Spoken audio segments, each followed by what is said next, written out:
hay gente que no sabe, lo sabían todos, te lo voy a demostrar ahora mismo.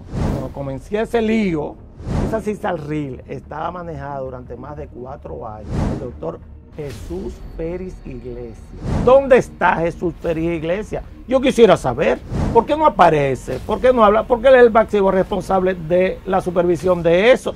¿Cuándo se descubre el problema? Cuando quitan a Jesús Peris Iglesias y viene Seara Hatton, Consejo Nacional de la Seguridad Social. ¿Y quién estaba ahí? El actual director de SENASA. Él estaba en el Consejo Nacional de la Seguridad Social. Él es el representante del gobierno en el Consejo Nacional de la Seguridad Social.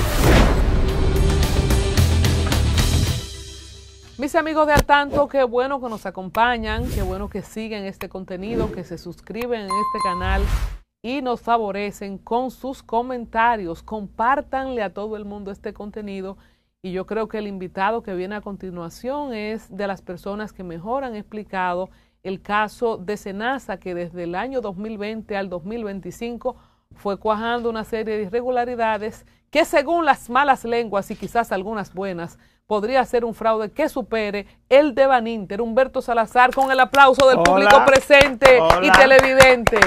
Diciembre, a ti y a mí no nos dejan tranquilos. Así es. No nos dejan descollar, parece. Imagínate que ahora en diciembre cogieron a esa gente presa para que no pasen Navidad con su familia. ¿Y quién te asegura a ti eso? Hola, ¿cómo estás? Como te iba diciendo, ¿cómo es? Exactamente, como seguimos diciendo, porque parece la continuación del último programa sobre este tema. Pero tú lo dijiste todo, Humberto. Claro que sí. Yo creo que tú eres la persona, no de las personas, la persona como que desenmarañó y puso nombre y apellido de la misma gente que hoy están ahí en la Procuraduría, digo, en la carcelita están. Por supuesto. Bueno, es un grupo. A la altura de este programa todavía no se ha conocido medida de coerción, ¿verdad? Creo que eso no se va a conocer tan rápido. Eso será probablemente a mediados de semana. ¿Y no tiene de que un plazo el Ministerio Público? Sí, claro, 48 horas para presentarlos frente a un juez. Okay. O sea, los presentarán frente a un juez, pero si no tienen los elementos todavía de que está planteando el Ministerio Público y se le entregan a los abogados, ¿cómo se pueden defender? Entonces, por eso, generalmente eso toma un poco más de tiempo. Quizás no pasemos toda esta semana en esto, pero es la continuación de la misma novela anterior. ¿Por qué tú le dices novela? ¿Por qué tú dices que no van a pasar Navidad preso? Porque la última vez que estuvimos acá tratando el tema, yo recuerdo que describí contigo lo que aparentaban 2 hechos que no tenían conexión. Uno era un programa de investigación en un canal de televisión y otro un programa de televisión en un segundo canal de televisión sobre el mismo tema, sobre la misma SENASA, paralelos y con versiones diferentes. Uno planteaba un fraude de 43 millones de pesos que habían disfrutado un grupito de chiquillos y de personas de bajo nivel, probablemente socioeconómico, que decían que eso era una exhibición de riqueza barrial.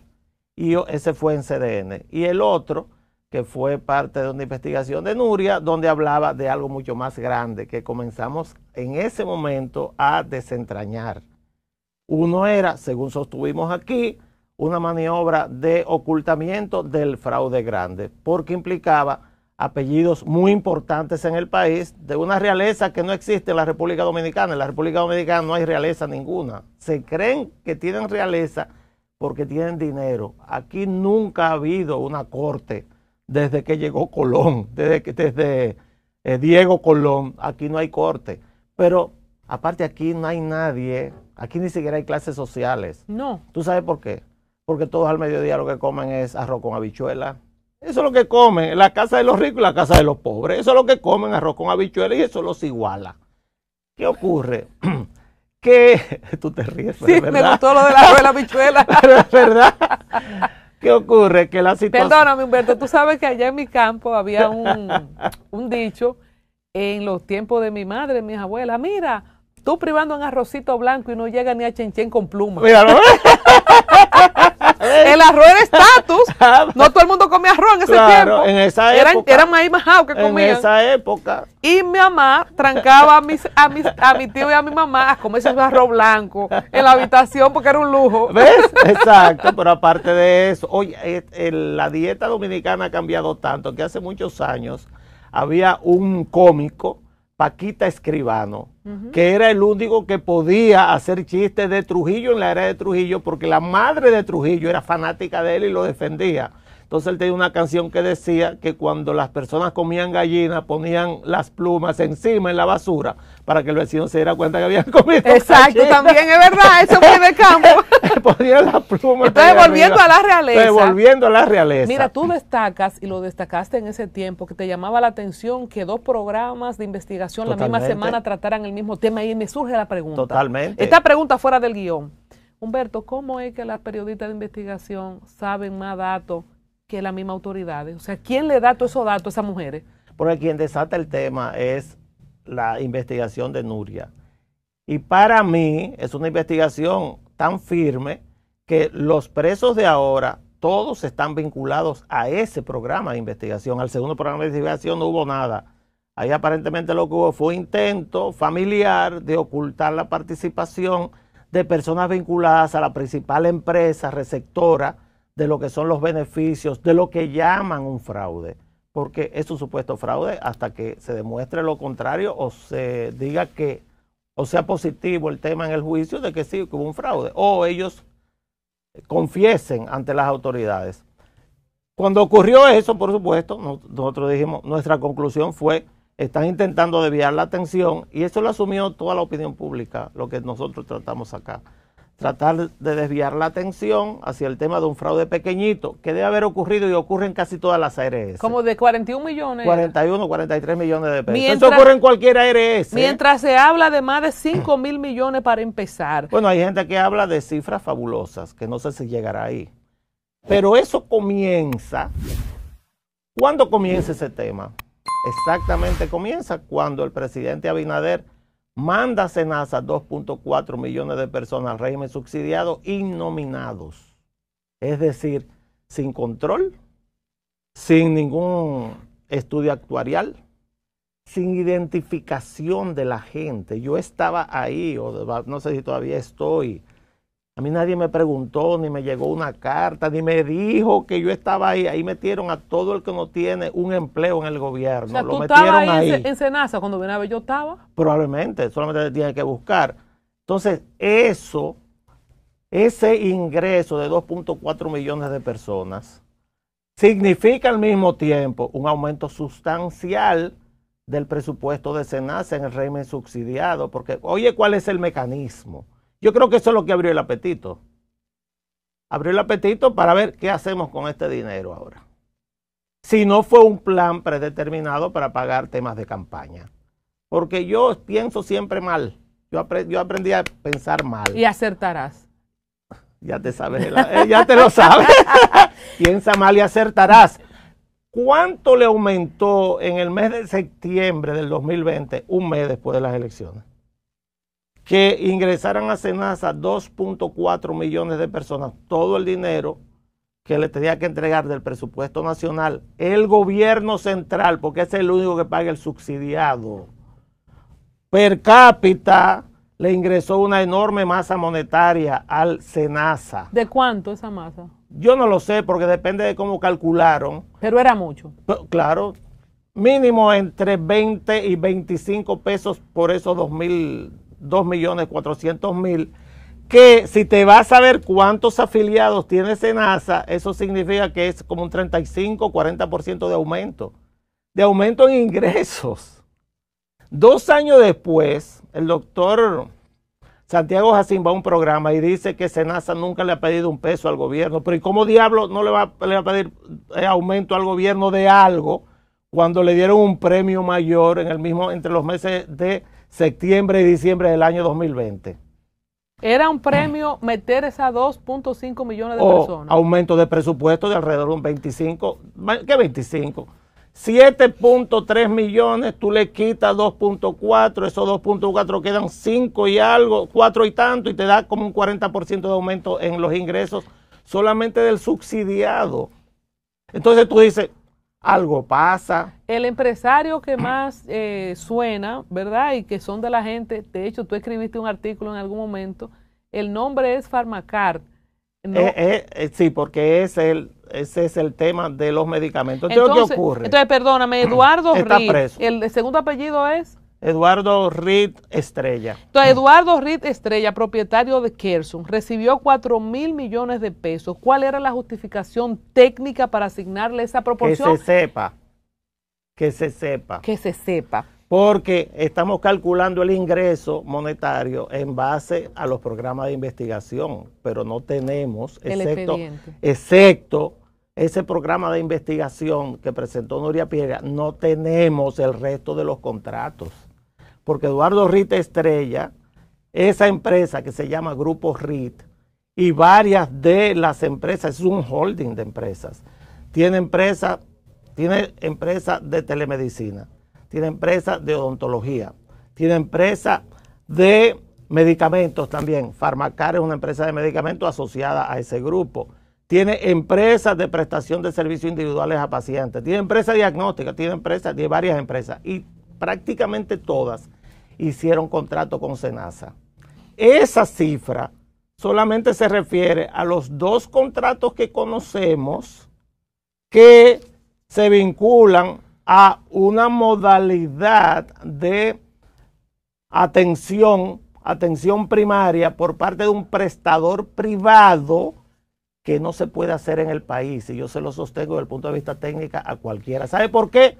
Porque en la República Dominicana no existe una puerta de entrada al sistema de seguridad social en el tema de salud. No existe. Eso hay que construirlo. ¿Por qué yo lo sé tanto?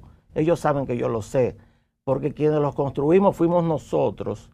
En mi caso, yo era el coordinador de la Comisión de Reforma del Sector Salud por 7 años con el financiamiento del Banco Mundial. Pero entonces, eso nunca se ha puesto en vigencia y por lo tanto... ¿Cómo se justifica un contrato así? Te quiero preguntar. Mientras Senasa le pagaba 22 pesos a un afiliado en la red pública, explícame eso. Te dejo el campo como el comisionado, ¿verdad? El director de esa, para que tú nos expliques cómo nadie vio esta bomba que explota. No. Si tú dices que en República Dominicana, empezando por ahí, no existe la puerta de entrada. No, no existe la puerta de entrada. Y si no existe la puerta de entrada, tú no puedes hacer un contrato así. Y si nadie lo vio, era porque había interés que nadie lo viera. ¿Y tú tampoco te enteraste de ese contrato? No, yo me di cuenta de ese contrato cuando lo publicaron. Acuérdate que incluso yo estaba muy desconectado de todo el tema, porque yo estaba en otros temas. Primero, yo me mudé del país, yo estuve los primeros 2 años del presidente Abinader, yo no vivía aquí. Yo vine por un llamado de Luis García para que le eche la culpa a él. Un saludo para don Luis. Para montar un programa en Teleradio América. Y después de eso tú me rescataste, esa es la verdad. Entonces eso era privado además. O sea, la gente no tenía acceso a ese contrato. O sea, yo quiero entender cómo algo, porque hasta el otro día el presidente en la semanal, que me dio muchísima pena esto, atirritado, dice que no, que eso es la oposición, que eso son cosas políticas. Eso fue el otro día, Humberto. Sí, pero eso es grave. No, pero eso es grave porque yo podría no saberlo, pero el presidente de la República no se puede sustraer esa responsabilidad. Yo sí, yo soy un ciudadano común y corriente. El presidente de la República no puede sustraerse a la responsabilidad de que metieron ahí 2.4 millones de personas, los contrataron por cápita a 130 pesos cada uno y no prestaron el servicio. Él no puede, a él nadie se lo dijo.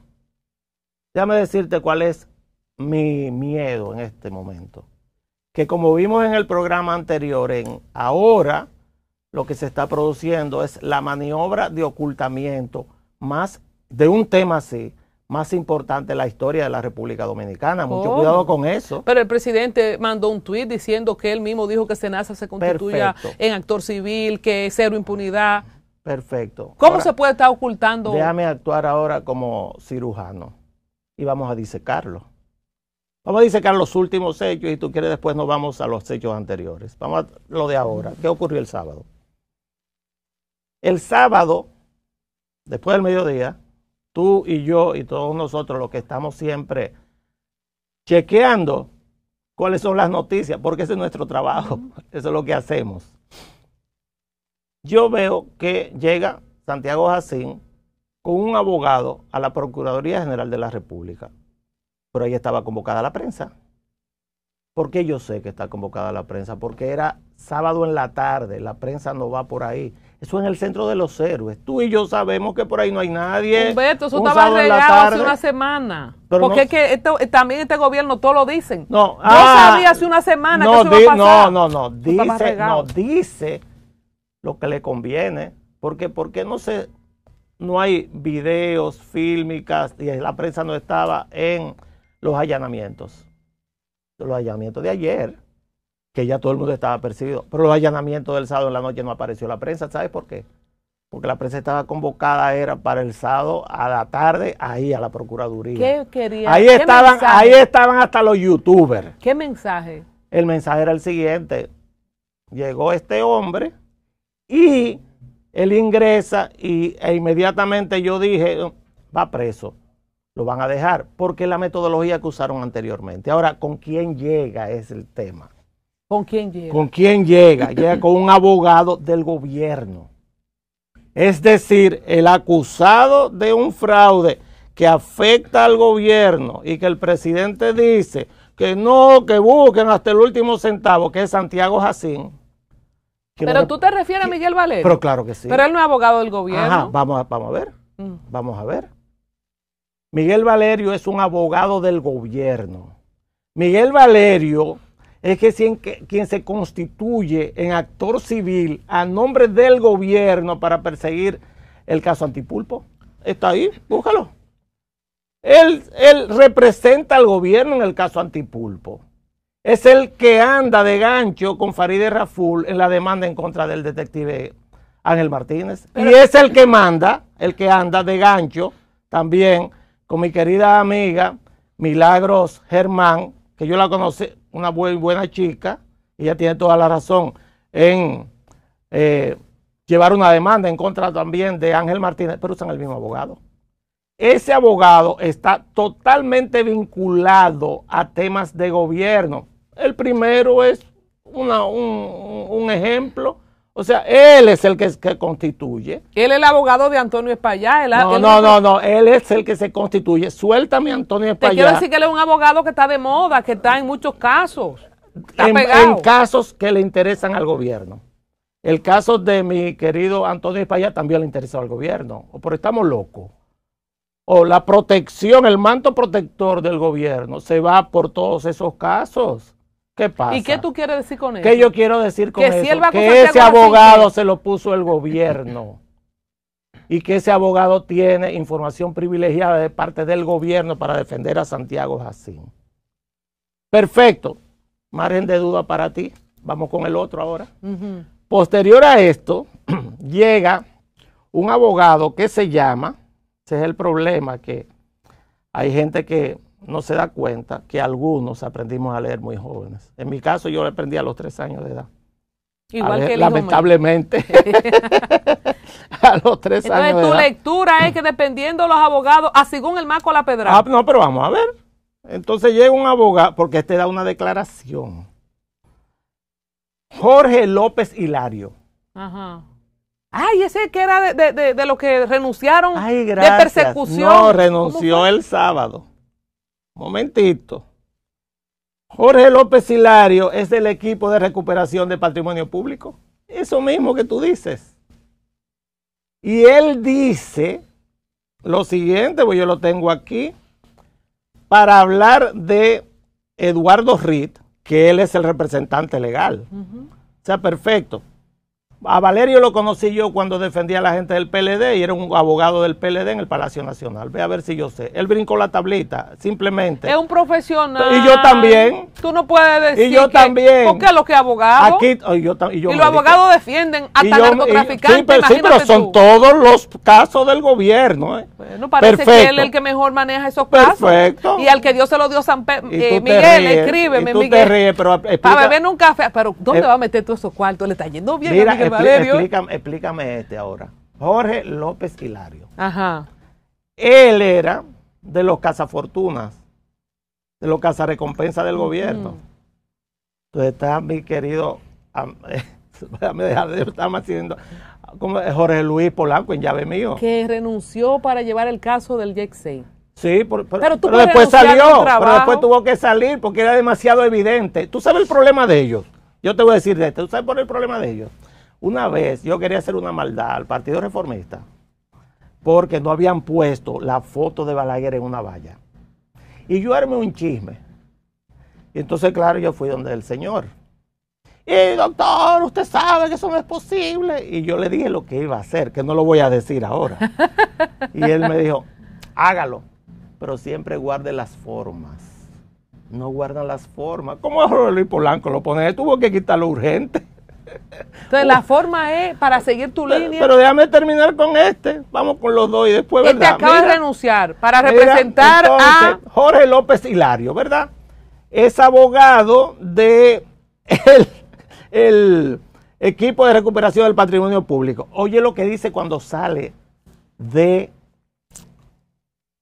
cuando dejaron a su cliente detenido ahí en la Procuraduría. Dice él, y voy a leer textualmente lo que dice, como está publicado, con comillas, en el Listín Diario, que su cliente ha cumplido con los requerimientos del ERP, es decir, el equipo de recuperación de patrimonio público. Ya él lo había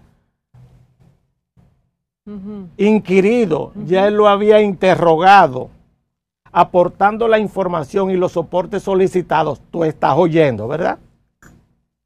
Eso quiere decir, eso que él dice ahí, que él como abogado del gobierno ya había tenido contacto con Eduardo Reed.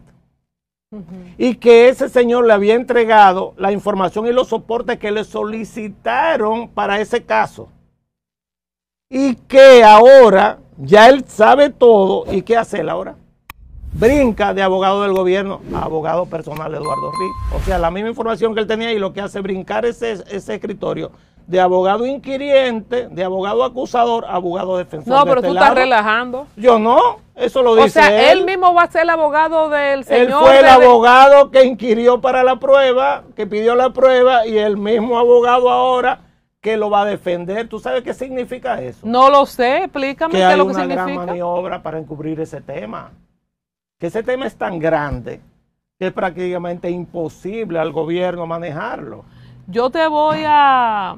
Pero se entendió, ¿verdad? Yo te voy yendo al señor Eduardo, ¿verdad? Para que tú me completes esta información. ¿Se entendió? Entonces, ¿qué tú tienes? Abogados vinculados al gobierno, que son al mismo tiempo los abogados estrella, defensores de los acusados. ¿Y ahora quién va a defender el gobierno? ¿El Chapulín Colorado? No, lo va a defender teóricamente la Procuraduría General de la República. Independiente. Exactamente, independiente. Doña Jenny. ¿Usted duda de Doña Jenny? Berenice Reynoso. ¿Tú sabes el problema? ¿Usted duda de Wilson Camacho? Te voy a decir con los médicos. De Doña Digna. Te voy a decir qué pasa con los médicos. A ti y a los televidentes. ¿Cuál es el problema con los médicos? Que ese es nuestro trabajo. O sea, cuando tú vas como paciente donde mí, lo primero que yo te miro es que te miro de arriba a abajo. A ver si tú cojeas, si tienes un brazo así, si tienes la boca que te echa a un lado, si tienes cara de enferma, cuál es tu color de piel, y no te he hecho nada. Simplemente yo te miro así. Y lo próximo que yo hago como médico... Y ahí entra el maestro Arias. ¿Cómo está usted evacuando? Ah, usted ve, exactamente. Entonces, siéntate ahí. Y después que te sientas ahí, yo comienzo. Nombre de tu mamá, ¿cómo se llama? Está viva. Tu papá está vivo. ¿De qué sufre? ¿Qué toma? Te han operado, ¿qué te han hecho? Y después que te hago esa anamnesis, esa radiografía, entonces que yo te digo, perfecto, ¿qué te sientes? ¿Ves? Es muy fácil para un médico que sea relativamente... Humberto, creo que tú tienes que estar relajando. Y eso es así lo que tú estás diciendo. Es muy fácil para un médico que sea relativamente inteligente, y yo soy más que relativamente inteligente. Seguir ese rastro demasiado fácil. ¿Sabes por qué? Porque no guardan las formas, no se llevan del presidente. Pero y es verdad que son los mismos abogados del... No, yo te lo dije, los nombres. Eduardo Reed Estrella, dueño de Kersun SRL. Ahora, de Kersun, de Farmacar y de un montón de eso empresas. Es lo que quiero que me detalle. ¿Quién es Eduardo Reed? Su conexión con los Estrellas, los Villanueva, todo lo que tú dijiste saber, resúmemelo. Eduardo Reed Estrella es el heredero de una empresa que tiene más de 100 años. Probablemente su abuelo, no sé si era su padre o lo que sea, pero él es de esa línea de los Reed, de uno de los odontólogos de la historia de la odontología en la República Dominicana, que creó esa empresa con ese nombre y ese apellido. ¿Qué ocurre? Que Eduardo Reed, ya trayéndolo a este tema, es el receptor a través de esa empresa de una cantidad de contratos que me imagino alguna auditoría, sobre todo de la Cámara de Cuentas, que está dando un plazo de 3 meses para entregar una auditoría, ¿eh? No hay auditoría de eso todavía. 3 meses la Cámara de Cuentas se está pidiendo. Todavía no hay auditoría de eso. Tiene que transparentar el contrato y lo que es su aportación en servicios de los contratos de capital. Contratos que tiene para telemedicina. Contratos que tiene para odontología, todo con Senasa. Contrato que tiene, y el peor de todos, el contrato de Farmacar, que tú y yo lo desmenuzamos aquí y demostramos. Ahí te interrumpo. ¿Quién autorizó una estructura de pagos de esta naturaleza, más de 5.000 millones entre el 20 y el 25, para una sola empresa? ¿Cómo es eso? Santiago Jacín, el director de Senasa, te voy a decir por qué. Senasa no es una institución pública así. Senasa es una empresa. Una empresa que tiene como competencia en el régimen contributivo ¿a quién? A los seguros. Yo voy a decir el seguro que yo tengo. Yo uso seguro humano. Es la competencia de Senasa. El seguro de la Popular, cualquier seguro que tú tengas, esa es competencia de Senasa. Es una empresa igual que tiene que dejar beneficios. No es verdad que no tiene que dejar beneficios, ¿sí? Senasa tiene que dejar beneficios porque es una empresa. Entonces, ¿quién autoriza eso? La parte técnica de Senasa, y el último responsable es el director. Dicen las investigadoras que el joven consultor jurídico de Senasa, tiene 35 años de edad. Se me fue, pero se llama Germán Robles, ¿verdad? Sí, claro. Que es el que se indican como cabecilla. ¿Cómo se justifica que un encargado de jurídica sea cabecilla de ese entramado? Mira cuál es el problema del gobierno de Abinader y estos gobiernos. ¿Cuál es el problema de ese gobierno? Esa generación, yo tengo tres jovencitos de esa generación. Germán Robles. Quieren todo demasiado rápido.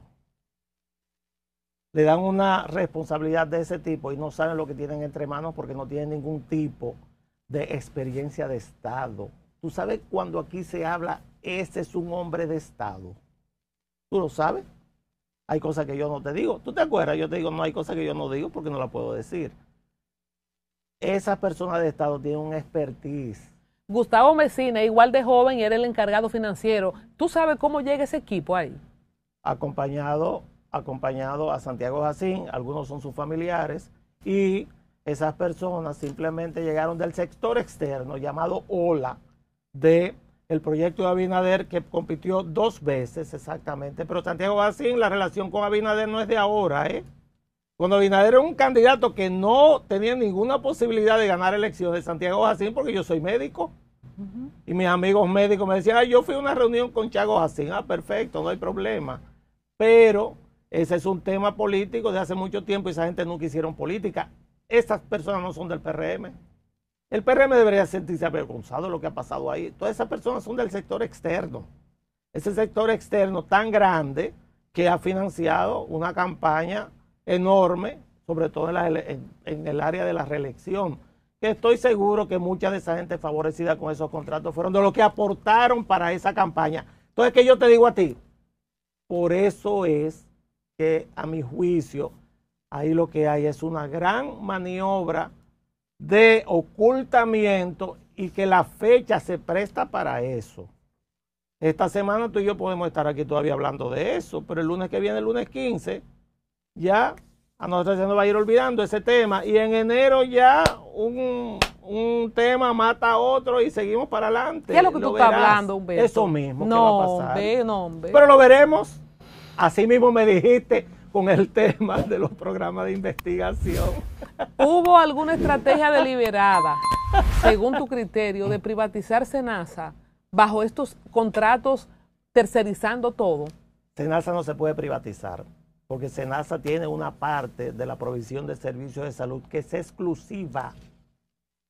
SENASA tiene una parte subsidiada y una parte contributiva de prestación de servicios de salud.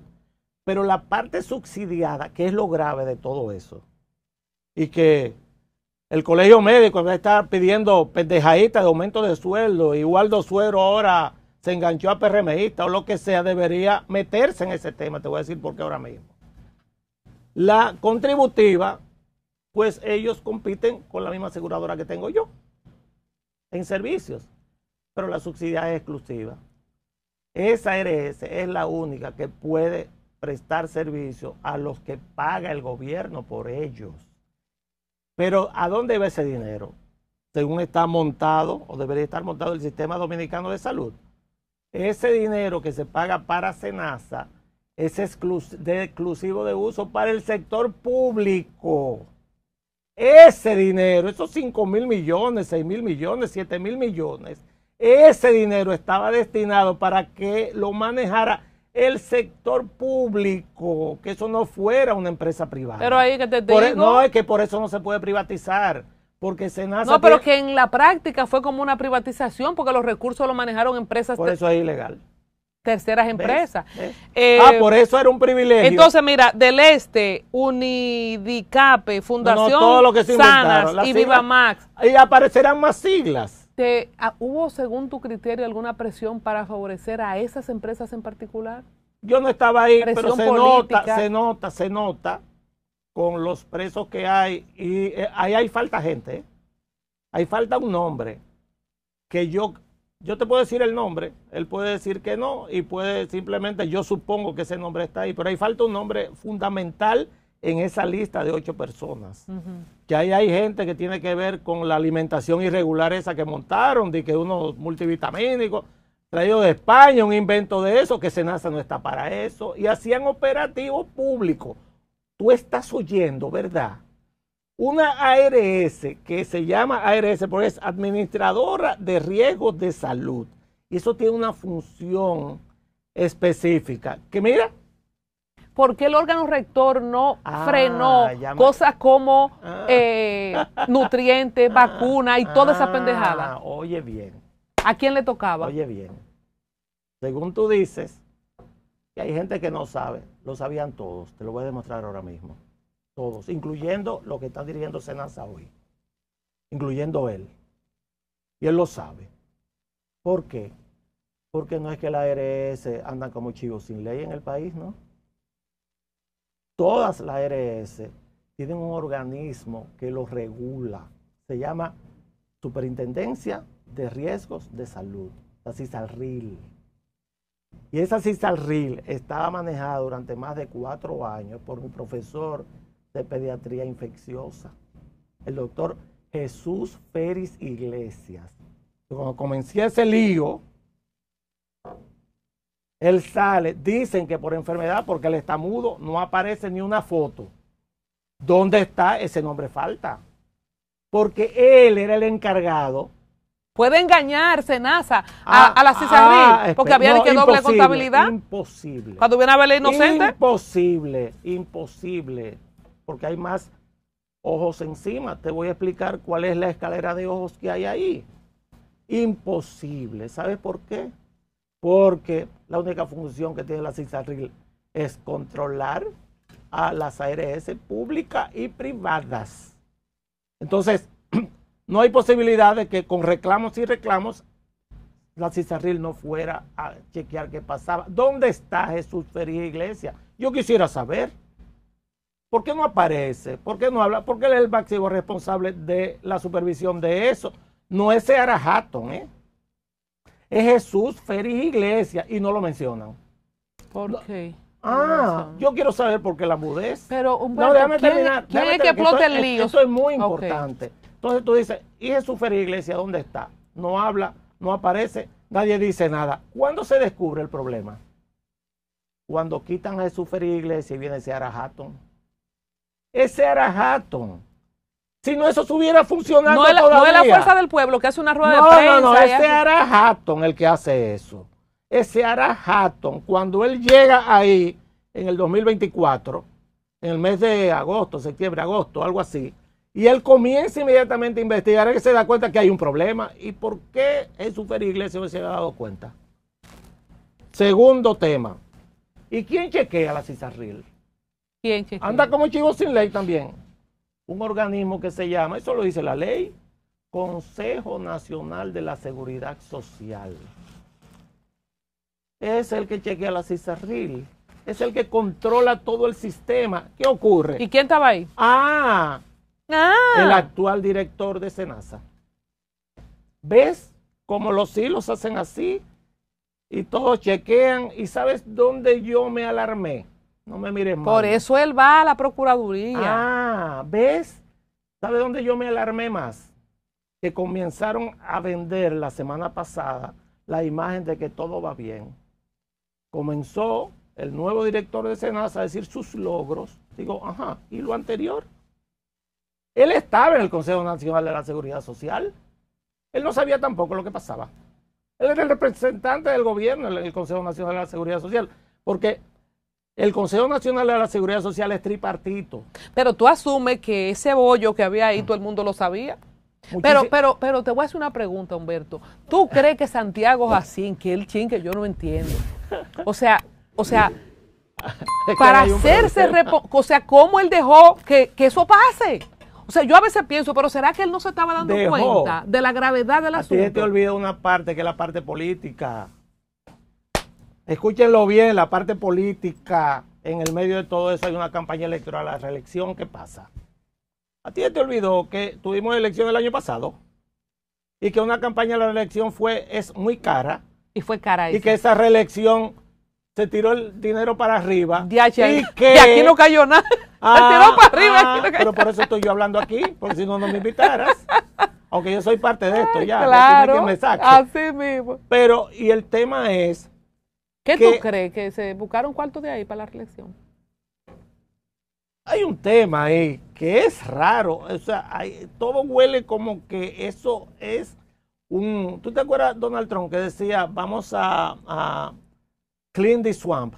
Que significa en español así como limpiar el pantano en español, exactamente. Decía, esa fue la primera campaña de Trump. Let's clean the swamp, para que la clase política la sacaran, porque era un pantano sucio. Es que todo ahí me huele mal. Pero por eso, por la dimensión del tollo que yo digo. Pero hasta el otro día el presidente en la semanal se irrita diciendo que cómo va a ser.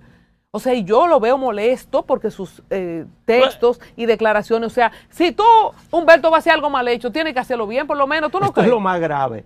Esto es que hay tantas cosas raras ahí. Mira, yo no entiendo nada. El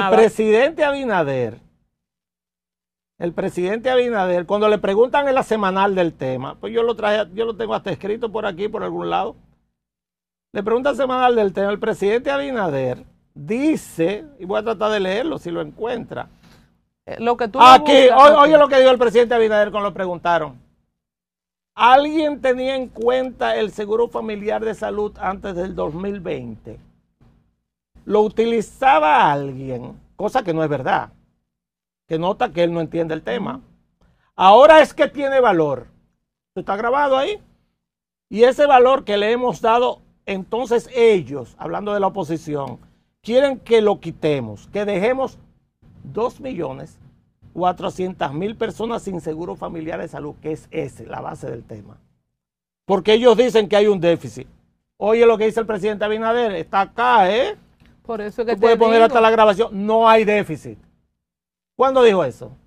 El otro día. Por eso yo te digo que no entendían la dimensión. O sea, yo no puedo calcular. O el presidente Abinader es una persona que cualquiera engaña, o él miente, porque no puede haber un término medio. O sea, Santiago Jacín, Ferrer Iglesias, los que estaban en el Consejo de la Seguridad Social, toda esa gente, más todos los médicos, todo el mundo ahí lo engañó. Porque en mi caso yo sabía que había un problema, que no sabes por qué. ¿Por qué? Porque en la clínica dejaron de pagar la gente de SENASA. A eso voy. A pesar de esas críticas de falta de pago. No hay un déficit. Se necesita aporte extra del Estado. Y como lo estamos haciendo nosotros, y eso es calidad del gasto. O sea que él iba a dar más dinero a SENASA. Dice aquí. O sea, esa es la situación. ¿Qué destapa el tema? Que a alguien se le ocurrió entregar los contratos a una periodista de investigación y a partir de ahí se armó la de no te metes. Porque si no es eso, aquí no pasa nada. ¿Por qué se siguen manteniendo los pagos aún en el 2025 de los centros de atención primaria si ya se sabe que hay problemas? Yo no lo creo. O sea, ¿cómo duró eso tanto tiempo? Porque el doctor Jacín, Chago Jacín. Sí, desde el 23 tú estás viendo, tú el que tenía ojo en la cara en el sistema. Desde el 22. ¿Por qué se Desde el 22 alargó? ellos sabían lo que estaba pasando. ¿Por qué se alargó hasta el otro día? ¿Por qué fue hasta el otro día? Porque había una campaña electoral en el medio. ¿Es la misma respuesta? Hay vínculos con familias de larga data, multimillonarias en el país, con una de las familias más ricas del país, y esa familia que es tradicionalmente vinculada al PRD y ahora al PRM, probablemente también estaba siendo beneficiada con parte de esos fondos, porque hay vínculos familiares. Entonces, vuelvo y repito, ¿cuál es el problema de ellos? Que no guardan las formas, porque es muy fácil seguirlos. Ahora, claro, para seguirlo hay que ponerse a estudiar, chequear, entender cómo funciona el modelo, entender cómo funciona el sistema de salud en la República Dominicana y también atreverse a decirlo. ¿Qué mecanismos fallaron para que una sola empresa absorbiera el 75% del presupuesto? En Senasa, ¿qué mecanismo falló? Esta empresa que estamos diciendo, la Kerson, manejó el 75%. Para que ese contrato existiera, el mecanismo principal de fallo está dentro del mismo sistema. Primero, no hay duda ninguna que la CISARRIL. La CISARRIL no podía permitir contratos, porque los contratos van a la CISARRIL también. Porque todo tiene que ir ahí. Todo lo que hacen las ARS, la administradora de riesgos públicas y privadas, tienen que ir a la CISARRIL, porque tiene que controlarlo. Es la única forma. Entonces, la CISARRIL pone multas, chequea, manda a hacer auditoría. ¿Cuándo se descubre todo eso? Cuando llega alguien que tengo que darle el aval, que es el Seara Hatton, un economista que no tiene nada que ver con el sector, Llega ahí en el mes de agosto y ya en septiembre está pidiendo, mira, hay un problema. Significa que ya se sabía en la CISARRIL que había problemas. Tráeme los papeles, se niegan en Senasa y al final es lo que hace. A ustedes no quieren, y hace lo que tenía que hacer cualquier persona responsable. No, conmigo no, le ocupa Senasa. Y al ocuparle Senasa con los auditores se destapa todo el problema. Y cuando le ocupa eso, como hay gente de todos los partidos, es que la Fuerza del Pueblo, los otros, todos se dan cuenta que ya destapó todo, porque ahí hay mano de todos los partidos. No es verdad que Santiago Jacín llegó ahí y canceló a todo el mundo. Es más, un nombre que falta, que yo quiero saber si tiene o no, es el doctor Willamo, el jefe de gabinete. Doctor, no, trabajaba conmigo. El gobierno del PLD, yo estaba, digo, no conmigo, sino con las instituciones que nosotros trabajábamos del sector, que era el jefe de gabinete de Chago Jacín, no está mencionado. Se dice que él es uno de los que está hablando con el Ministerio Público, se dice. ¿El nombre completo es? No sé, Willamo, yo lo busco ahora. Pero, Willamo, habla viejo, para yo saber si tú tienes que ver o no. ¿Y las iniciales? Porque a Willamo lo están señalando. Y tú sabes por qué yo sé que él tiene que haber entendido de qué se trataba. Porque ese plan me lo planteó él a mí cuando yo era funcionario del sector salud en lo que era, no un plan para robar nada, por supuesto, sino el plan de atención primaria en el sector privado que él planteaba se podía hacer. Y cuando yo vi eso, y yo no sabía que él estaba en el sector público, digo, Willamo, y al final, sí, él era el jefe de gabinete de ahí. O sea, que es una idea vieja esa. Es una idea muy vieja. Si la misión de Senasa es fortalecer el sistema Así que, Willamo, público. no te estoy acusando de nada, simplemente, por favor, di si tú tienes algo que ver. No, porque si la Procuraduría tiene sus testigos estrella, no puedes tú desarmarle la estrategia a la Procuraduría. Él era el jefe de gabinete de Santiago Jacín. Hace muchísimo que no lo veo. Martín Esposo habló de unas iniciales, DE, que tampoco están en este listado. ¿Te acuerdas una vez que Martín Esposo dijo unas iniciales? Sí, pero no recuerdo. DE, de un tal Daniel Espinal. Mencionó Martín Esposo. Sí, pero con él, por casualidad, yo te dije ese día, yo me encontré con Daniel Espinal. Sí. por casualidad, que lo conozco de muchísimo tiempo, pero no tenía nada que ver con eso. No, eso era cuando querían vincular eso con el tema de medicamentos y con, viste, con redes de farmacia. Yo te dije, no tiene nada que ver. Porque en cuanto a medicamentos, Eduardo Reed tiene una empresa que se llama Pharmacart. Pharmacart se le hizo un contrato para que entregara todos los medicamentos del régimen contributivo de SENASA, todos. ¿De cuántos millones estamos hablando ahí? Todos, era 160 pesos por 160 persona. pesos por afiliado. Y SENASA tiene 1.7, 1.8 afiliados del régimen contributivo. Todos los meses. Tú multiplicas 1.8% de 60 y Sí. te saldrá. Entonces, ¿qué era lo que él tenía que hacer? 1.8 por 1.7, 1.8 por 160 pesos. ¿Cuánto te da? Eso da 828. Perfecto, para entregar medicamentos a esa gente. 828 Millones de pesos mensuales. Pero eso es el régimen contributivo. Por 12, 9.936. ¿Ves? Por 4 años, 39.000 Ah, el no, pero DH. por favor. El DH. Déjame dejar eso ahí. Entonces, esos medicamentos entregados por una empresa privada es al mismo tiempo un estímulo a no entregar medicamentos. ¿A que no sabe por qué?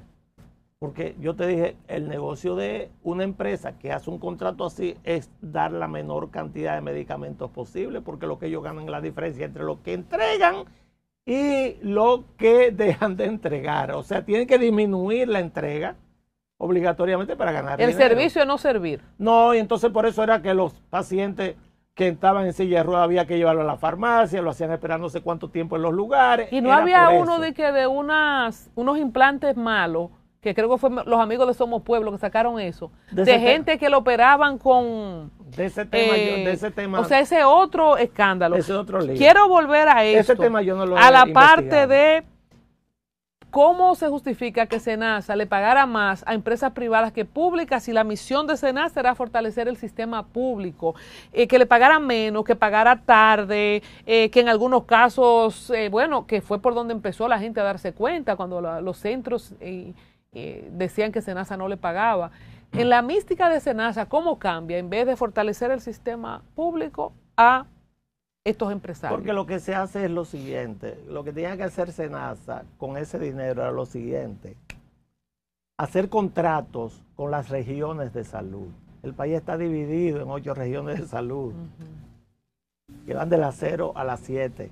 O sea, a esas regiones de salud tú le haces contrato por lo que son las instalaciones, todo eso en el sector público, las instalaciones públicas, hospitales y clínicas de primer nivel de atención.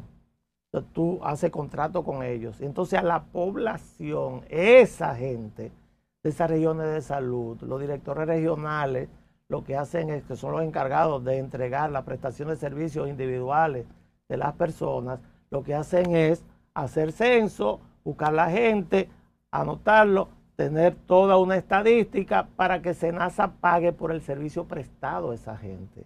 Y ese dinero fortalece el sistema público. Ese es el fin de eso. Todos los subsidiados tienen que ir al sector público porque fortalece.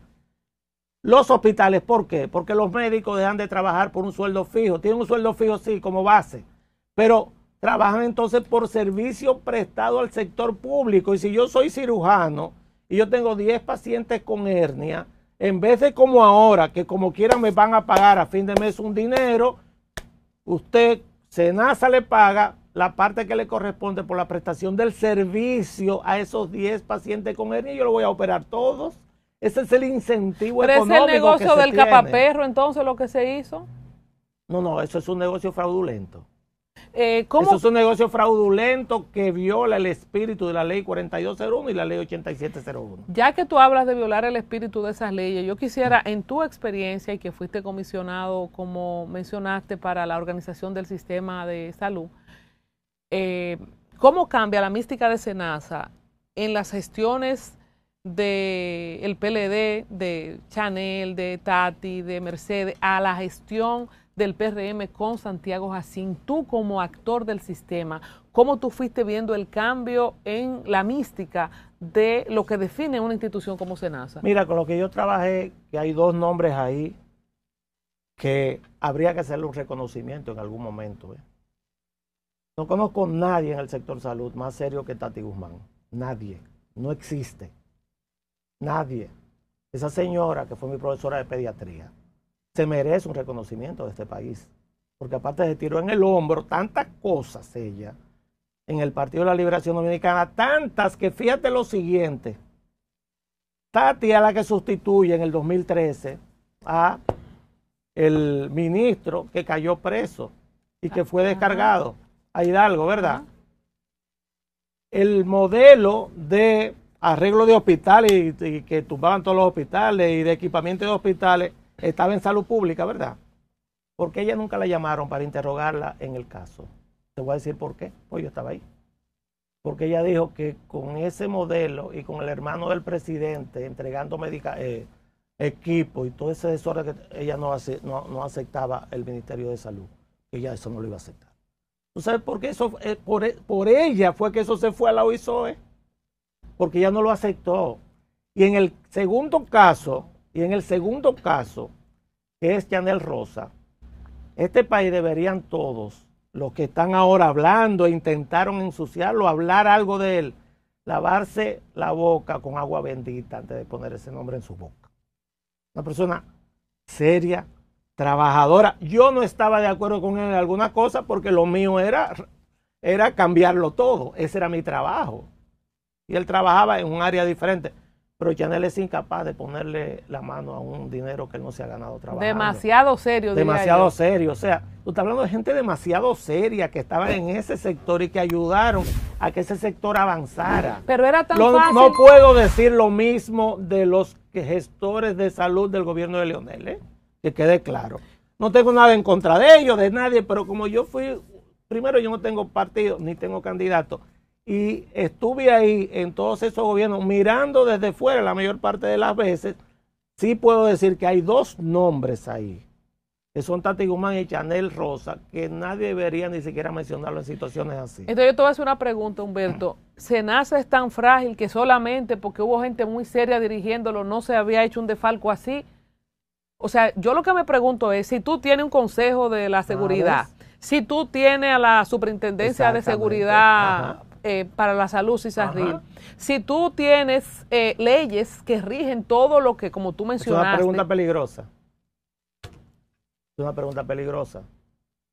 Porque de todo lo que tú estás diciendo, tiene la CISARRIL, tiene el Consejo de la Seguridad Social, donde hay sector privado y sector público, más el gobierno. Tiene las leyes, tiene un organismo rector, que es el Ministerio de Salud Pública, según la ley. Un organismo rector, o sea, si hay problema, el Ministerio de Salud Pública tiene la potestad legal de intervenir. ¿Y por qué no lo hizo? Porque pareció que hubo una gran conspiración alrededor de SENASA para que miraran para otro lado mientras se estaba haciendo todo eso. Es la única forma. Entonces, además del nombre de Félix Iglesias y de... ¿Cuál fue que tú mencionaste? El que está en SENASA ahora, no, de Willow. ¿Quiénes más faltan? Willamo, ¿qué se llama? No, Willamo es que yo quiero saber si la idea de la privatización es de él. Pero ¿quién? No estoy diciendo que lo hizo, digo, pero es que como que me faltan nombres. Pero es lo que te digo. El nombre que me falta a mí es el de Félix Iglesias, que lo que es, ese fue el que yo quise decir al principio, lo que es la supervisión de todo eso y el órgano regulador. El órgano regulador de las ARS es la CISARRIL. Si a mí me niegan un servicio, una ARS privada, ¿a dónde yo voy a reclamar? ¿A la DIDA? No, yo voy a la CISARRIL. Y la CISARRIL tiene la potestad de llamarlos y si me negaron el servicio, meterle una multa para que me paguen. O sea, puede volver a pasar entonces. O sea, mañana puede haber otro desfalco en SENASA. Bueno, si hay una conspiración de todos para que pase.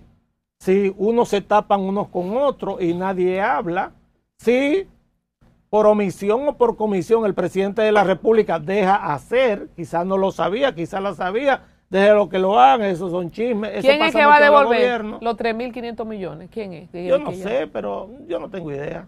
Pero yo creo que van a comenzar por Eduardo Rick. Yo creo que se va a llegar a un acuerdo. Ese empresario, los empresarios no caen presos. Los empresarios llegan a acuerdos. Los empresarios no, ¿qué empresario está preso por eso? Ninguno. Lo que caen presos son los políticos. Lo que pasa es que no puede haber corrupción si no hay un corruptor, y el corruptor generalmente es el empresario. Entonces, ese llega a un acuerdo. Pero, ¿de cuánto es?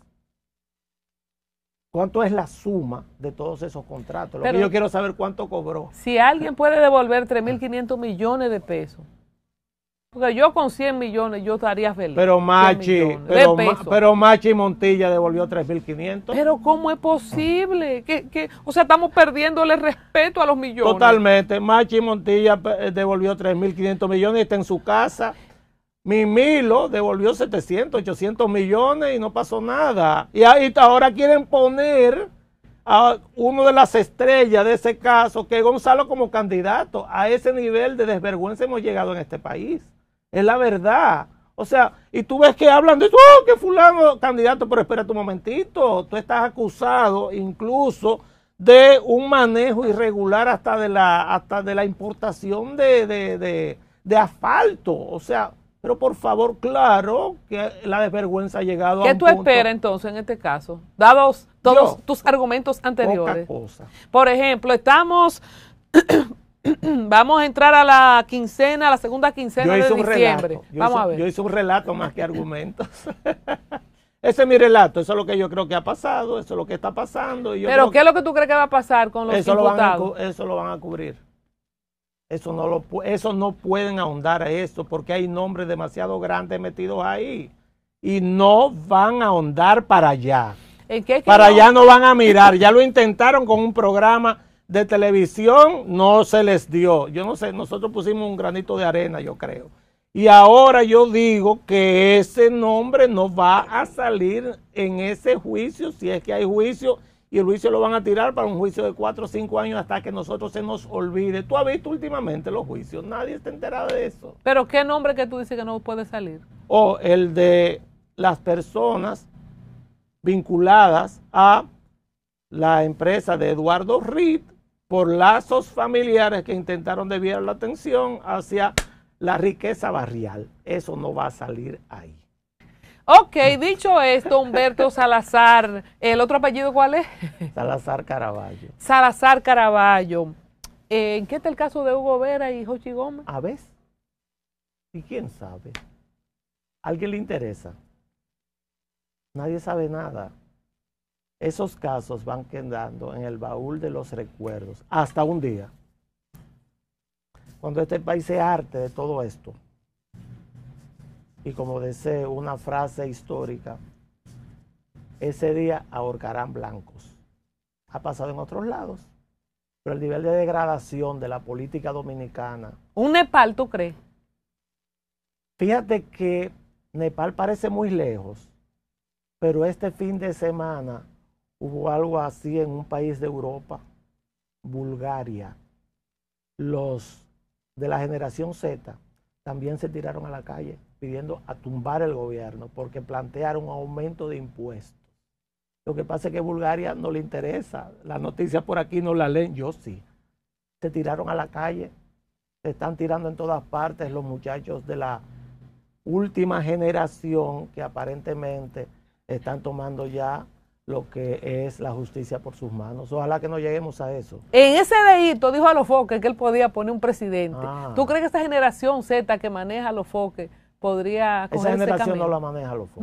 No, pero para nada. Pero él dice que sí, que con un dedito. Cada quien puede decir lo que le dé la gana. Pero ¿qué generación? Que hacer espectáculo en televisión de muy mal gusto, para mi gusto, pero es mi gusto, el mío. Que yo no vería, porque a mí me interesa tampoco la vida íntima de nadie. No es un tema absolutamente político, pero fíjate que de uno de los municipios más pequeños de El Salvador salió Nayib Bukele.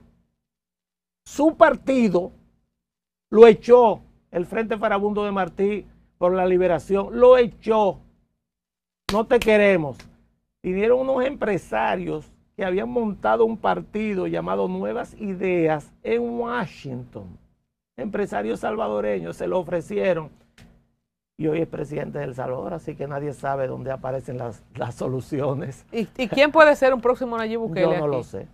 Nadie lo sabe y a él tampoco lo ubicaban como un posible presidente de El Salvador. Señores, pues nada, después de nada y nada, porque nada pasará según Humberto, vamos a despedir este programa hasta que un día el pueblo despierte. Vamos a ver si todavía hay otro maremoto y entonces tenemos que volver a hacer un programa de urgencia. De aquí al 24. Antes de la Navidad, de verdad que sí. Bueno, Humberto, muchas gracias. No, al contrario. Un año con muchas cosas muy pesadas. Me volaste la cabeza con ese esquema de los abogados del Estado que brincan de ser abogado del Estado para defender a un funcionario o un empresario vinculado a un caso de corrupción contra el Estado. Me dejaste y lo más grave, por lo menos uno de ellos participó en el chequeo de los documentos del empresario y brincó del área del gobierno acusadora al área de defender al empresario, ¿ves? Y no se puede... ¿Ves que son torpes? ¿Tú sabes la cantidad de abogados que hay aquí para tú hacer eso? ¿Y qué garantiza? Quizá hay alguna garantía ahí. Pero la cantidad de abogados que hay aquí, la cantidad de nombres que tú puedes poner ahí, es que se pasan porque también. para arreglar ese rompecabezas es mejor lo que se lo saben, Sí, pero se pasan. Tú no le das ningún valor a que el gobierno de Luis Abinader lo haya entregado, se haya constituido un actor civil. Tú no le das absolutamente nada. ¿Y por qué no? ¿Por qué no? Otros lo hubieran encubierto y tú lo sabes. No, para nada. Es parte de... ¿De qué? Es parte de todo lo que está ocurriendo en el país. ¿O fue que fue muy grande el bollo y hubo que explotarlo? No, porque el tema les explotó en las manos y tienen que tratar de algún modo resolver eso. Recuérdate que esto no sale a la luz pública porque tú y yo hablamos. Ni porque el gobierno mandó nada. Esto sale a la luz pública por un programa de investigación. ¿Y quién le dio esos papeles? A eso nada más lo sabe Nuria Piera. ¿Quién le dio esos papeles? Que le dio un contratito y después le mandó una parte de un segundo contrato. Y por ahí comenzó todo este enredo que ha terminado en esto. Pero si es por el gobierno, probablemente eso no se supiera. ¿Sabes por qué yo lo sé? Porque él quitó a Santiago Jacín, lo mandó para su casa. Y dijeron algo. Nada. Pero eso no te daba indicio de que él estaba investigando. No, porque lo que se dijo dale algo de mérito. Lo que se dijo en el área médica era que Chago estaba enfermo y que por eso fue que él decidió irse. Pero no se dijo más nada. Lo que no se dijo fue que Seara Hatton había entregado un informe 3 días antes demoledor contra Santiago Jacín. Eso fue lo que no se dijo. Eso se supo después. Señores, y más cosas que se van a saber después. Una próxima entrega con Humberto Salazar aquí en Altar.